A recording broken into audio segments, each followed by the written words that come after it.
Bavandimwe rero dukomeje ndagira ngo maze nereke ko iki kintu cyuko hari ukuntu ikiremwa muntu kuva kera cyamye gikayana n'Imana. Hari ikintu kimwe Bibiliya yita kwihangana kw'Imana. Mu Cyongereza ni long suffering. Wenda nabibasomera muri mu rwandiko rwa Petero umurongo igice cya 3 urwandiko rwa 2 igice cya 3, aho bigaragara ko kimwe mu kintu gituma agakiza hari abo kanageraho, murabyumva, hari abantu bazajya mu ijuru, niyo imwe mu ndangamimerere y'Imana ariyo ituma abantu bakirana nayo. Ni ukuvuga ngo iyo ndangamimerere niyo yemerera Imana ko yakwihanganira abantu mu gihe runaka, ariko igerageza kugenda ibereka uburyo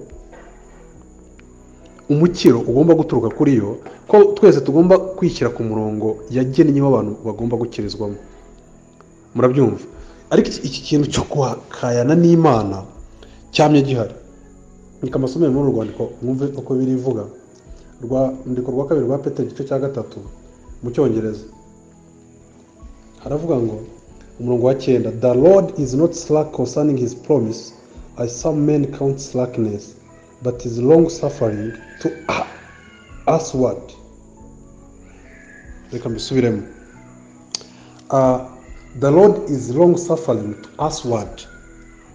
Long suffering ni ukuvuga ngo Imana itwara igihe kirekire yemera kubabazwa n'ukuntu abantu barimo bayigomekaho, ukuntu abantu bashaka kujya mu mitsi n'Imana. Murabyumva bavandimwe? Iki nicyo Imana inavuga, ivuga ngo muri Yesaya igice cya 2 ivuga ngo inka imenya nyirayo, ngo intama imenya nyirayo, itungo ryose, ngo ariko abantu ntibanze.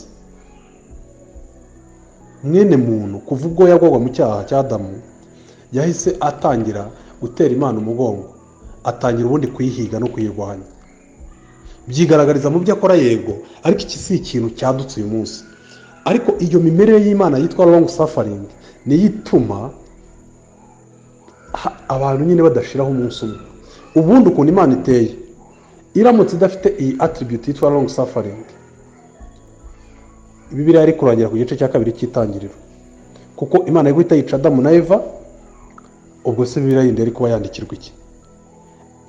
Kuba hari ibindi bice biva ku gice cya 3 bikagenda bikagera, yari kurangira Bibiliya ku gice cya 3 cy'itangiriro bamaze gukora icyaha. So rero icyo nashaka kugaragaza nuko iki kintu cy'abantu gukayana n'Imana babuzinga cyangwa se basa niko kundi umuntu ashobora kuba ari umunyembabazi, noneho wamubona kubera ko ari umunyembabazi ukatekinga advantage nguko ukuntu kiremwa muntu kimeze.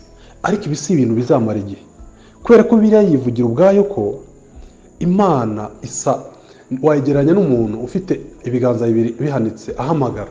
Ikiganza kimwe kirimo umujinya wayo ari wo butabera bwayo busaba ko umuntu w'umunyabyaha wigomeka kuri yo ukirana nayo, uriyo atumye ivuga ngo umwuka wagenda azakomeza kuruhanya n'abantu.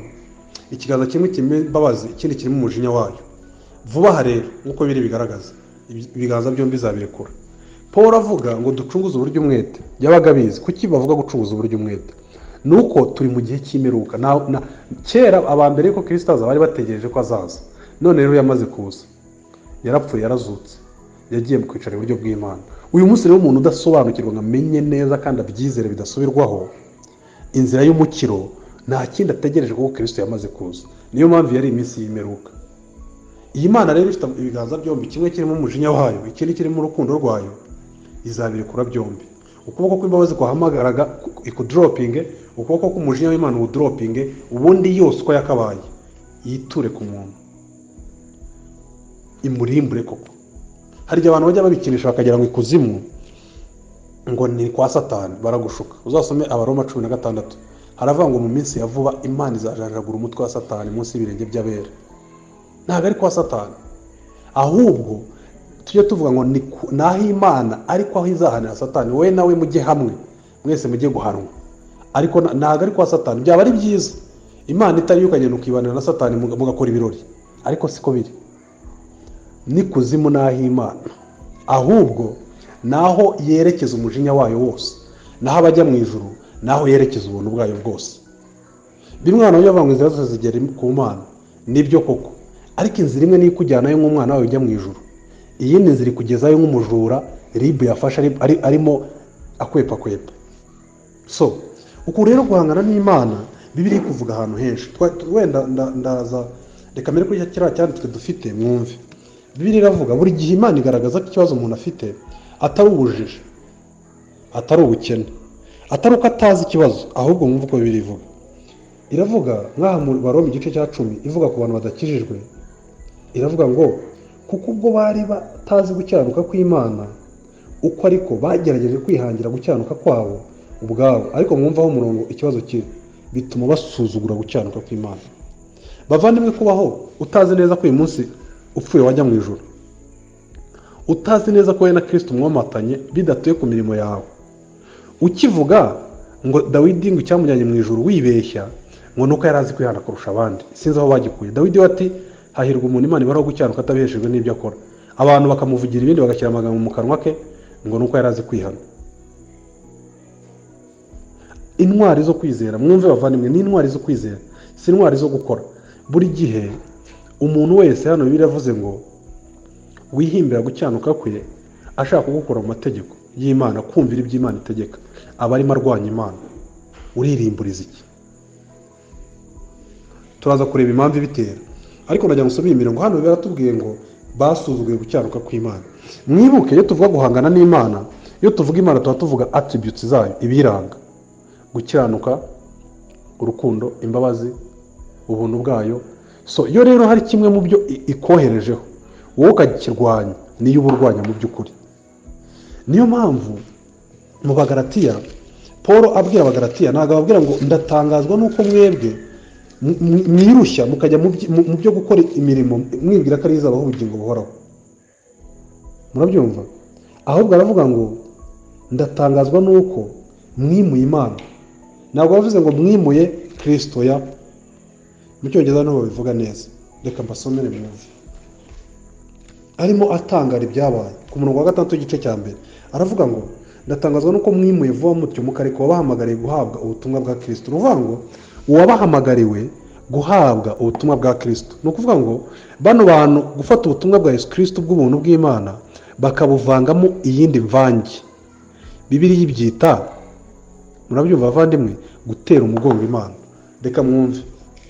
Nuvuga ngo iki kintu twita ubutumwa bw'iki kintu twita gukizwa n'umuntu kubwo kwizera, nubwo tuza kureka icyo bivuze kubizera, kuko hari uburyo umuntu akerensa ubutumwa bwiza, kuko hari uburyo bubiri: yaba utarizera arabukerensa, yaba uvuga ko yizeye ashobora kubyaza kubupfusha ubusa, nk'uko Paul yavuze ngo ubuntu nahawe sinabuhereye kubupfusha ubusa. Nguko rero ukuntu umuntu ahangana n'Imana. Ahantu henshi Bibiliya igaragaza ko ihangana rya muntu n'Imana rihari rwose rikomeye. Reka nsome hano mwumve Abagalatiya 1:6. Haravuga ngo reka nsome mu Cyongereza, haravuga ngo nahageze ngo I marvel that you are soon removed from him. You are soon removed from him. Mu Kinyarwanda, ntangazwa nuko mwaretse wabahamagaye. Nuvuga ngo kucurika ubutumwa bwiza waranizeye ni ukushaka guhangana niyo, ni ukwiteza Imana ngo mujye mu mitsi.